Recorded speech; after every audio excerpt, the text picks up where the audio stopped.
दार्जिलिङ क्षेत्रका लोकसभा सांसद आज दार्जिलिङको महाकाल धाममा गत पश्चिम बङ्गाल विधानसभामा दार्जिलिङ अनि खरसाङबाट भाजपाको विधायक चुनिएका निरज जिम्बा अनि बिपी बज्रेका साथ दर्शन गर्न पुगेका थिए।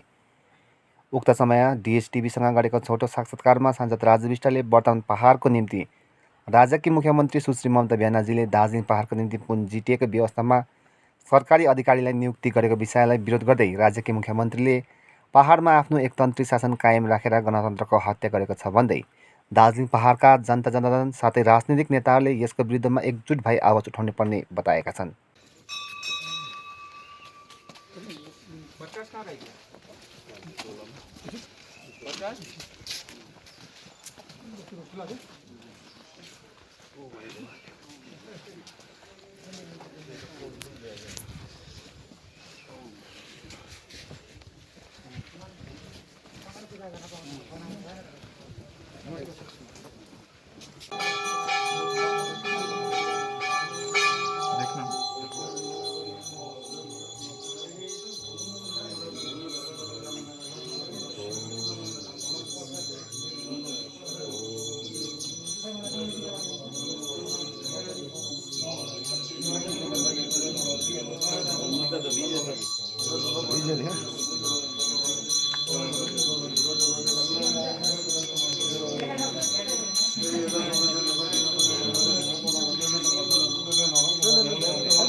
राजू जी, चुनाव के बाद महाकाल बाबा की दर्शन, उनके पास मानत, क्या आज की उम्मीद लेके महाकाल बाबा के पास? देखो, मंदिर में आना हमेशा अच्छा रहता है और मैं तो जब भी दार्जिलिंग आता हूँ मेरी कोशिश रहती है कि इस परिसर में महाकाल बाबा के यहाँ आऊँ और मुझे यहाँ आकर के हमेशा बहुत ऊर्जा और शक्ति मिलती है।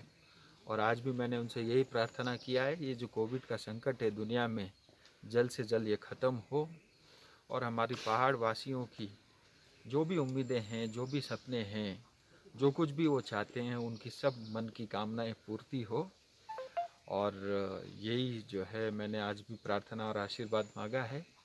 और मैं आपके माध्यम से एक बार ये भी कहना चाहता हूँ कि इस बार के चुनाव में 2021 के विधानसभा पश्चिम बंगाल चुनाव में एक बार फिर भारतीय जनता पार्टी के नेतृत्व के ऊपर में पहाड़, तराई और डूवर्स की जनता ने भरोसा किया है और पहाड़ में भी हम जीते हैं और तराई डूवर्स के अंदर में भी जो है भारतीय जनता पार्टी सबसे बड़ी पार्टी बन के उभरी है।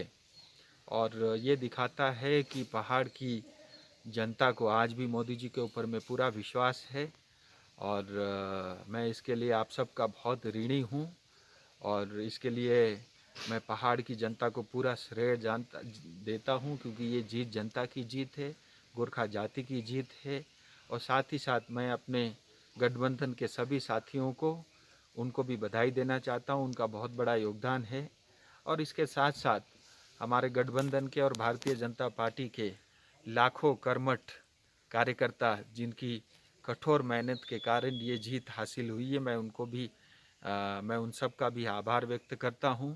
और साथ ही साथ हमारे जितने भी पहाड़ के तीनों कैंडिडेट थे उनका भी बड़ा योगदान है, उन्होंने भी पूरा दिन रात एक करके मेहनत किया।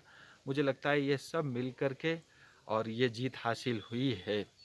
और जो लोग जीत नहीं पाए मैं उनको भी शुभकामनाएं देता हूं। चुनाव में हार जीत होती रहती है लेकिन उन सबको भी जनता ने बहुत भरोसा किया है और काफ़ी वोट उन सबको भी मिले हैं। सो अभी हम सब की प्राथमिकता ये होनी चाहिए, ये कोविड का संकट का समय है, इसमें पार्टी और विचारधारा से ऊपर उठ करके हम सबको पहाड़ को कैसे बचाएं, अपने आप को कैसे बचाएं, मुझे लगता है हम सब की एनर्जी अभी उस पर लगनी चाहिए। मैं स्वयं भी सांसद होने के नाते ये बात ज़रूर है, मैं किसी की कमियां तो नहीं बोल रहा हूँ, लेकिन ये पश्चिम बंगाल की सच्चाई है कि यहाँ पे चुने हुए सांसद विधायक की भी नहीं चलती और यहाँ पे जो है इलेक्टेड की कम चलती है, सेलेक्टेड की ज़्यादा चलती है। आज देखिए ना, 2 साल होने को है मैं सांसद बना हुआ और 1.5 साल से कोविड का संकट है, लेकिन आज तक मैंने कभी ऐसा दिन नहीं देखा जब यहाँ की सरकार ने सभी जो है चुने हुए सांसद विधायक को बुलाया हो, बैठाया हो, उनसे पूछा हो, तकलीफ़ के बारे में जानकारी ली हो, समाधान के बारे में कुछ पूछा हो, ऐसा आज तक मुझे दिन देखने को नहीं मिला। यहाँ तक भी जितने भी पत्र मुख्यमंत्री से लेकर के मंत्रियों को लिखते हैं, उसका भी कोई जवाब नहीं आता। लेकिन इसके बावजूद भी हम स्वयं भी व्यक्तिगत तौर पे भी बहुत कुछ कर सकते हैं, और मुझे लगता है सारे पार्टी और सब कार्यकर्ता, सब नेताओं को एकजुट होकर के इस समय ये जो संकट है इससे निकलने के लिए काम करना चाहिए। मैं स्वयं भी सांसद होने के नाते आप सबको याद होगा पिछली बार जब कोविड आया था तो एम्पिलेशन फंड से 50 लाख रुपए की स्वीकृति दी थी डीएम को, और इस बार भी जो है जैसे मैंने देखा तो मैंने ये संकल्प लिया था और उसको किया भी है कि हमारे सातों विधानसभा जो दार्जिलिंग क्षेत्र में आते हैं सब जगह एक एक एम्बुलेंस हम लोग दे रहे हैं। और इतना ही नहीं, आज दार्जिलिंग आया हूँ तो करीब जो है 25 जो है ऑक्सीजन कंसंट्रेटर मैं अपने साथ लेकर के आया हूँ। कुछ सामाजिक संस्थाओं को और कुछ अस्पताल में वितरण करने का काम करूँगा। और साथ ही इतना ही नहीं, 1 लाख के करीब मास्क का वितरण हो रहा है। सब मंडल के कार्यकर्ता सब लोग कर भी रहे हैं, मैं स्वयं भी लगा हुआ हूँ। और उसके साथ साथ जहाँ आवश्यकता होगी 2000 से ज़्यादा पीपीई किट, कुछ ऑक्सीमीटर और जो कुछ भी मेरी तरफ से बन पाएगा आने वाले समय में भी करता रहूँगा। और क्योंकि जनता ने बहुत भरोसा किया है, खास करके मेरे ऊपर। और 2019 में भी मेरे लिए दार्जिलिंग बहुत नया था, फिर भी मतलब 4.5 लाख वोटों से मैं विजय हुआ था। मैं ऋणी हूँ और उस ऋण को कभी भूल नहीं सकता। इतना ही नहीं, इस बार भी 2021 में आपने बहुत भरोसा किया है सांसद के ऊपर में, पार्टी के ऊपर में, और हमारे सारे विधायक जीते हैं। सो मैं आपके साथ हूँ। और मैं आपको ये भी कहना चाहता हूँ कि भारतीय जनता पार्टी के जो संकल्प पत्र में लिखे हुए जो भी वादे हैं वो सब पूरे होंगे। भले ही हमारी पश्चिम बंगाल में सरकार नहीं बनी हो, उसके बावजूद भी हम वचनबद्ध हैं। और मुझे लगता है ये दार्जिलिंग के इतिहास में पहली बार ऐसा हुआ है कि स्वयं देश के गृह मंत्री इस बार तीनों विधानसभा आए, और पहली बार चुनाव के इतने व्यस्त शेड्यूल होते हुए भी वो एक रात पहाड़ में रुके हैं। और मुझे लगता है उन्होंने जो दार्जिलिंग के अंदर में जो चुनाव सभा में जो मुझे लगता है गोरखाओं से जुड़े, विशेष करके दार्जिलिंग पहाड़ तराई से जुड़े हुए जिन मुद्दों का उल्लेख किया, मुझे लगता है वो भी अपने आप में एक इतिहास है। जब भारत का प्रधानमंत्री, भारत के गृह मंत्री इतने बड़े मन से मुझे लगता है इन सब बातों का कहते हैं, तो ये एक मतलब भारतीय जनता पार्टी के प्रति जो है एक जनता का भरोसा बढ़ जाता है। और उसके लिए मैं एक मीडियम हूँ, एक माध्यम हूँ, आपके प्रतिनिधि होने के नाते ये मेरी जिम्मेदारी है और उससे कभी मैं भागने वाला नहीं हूँ।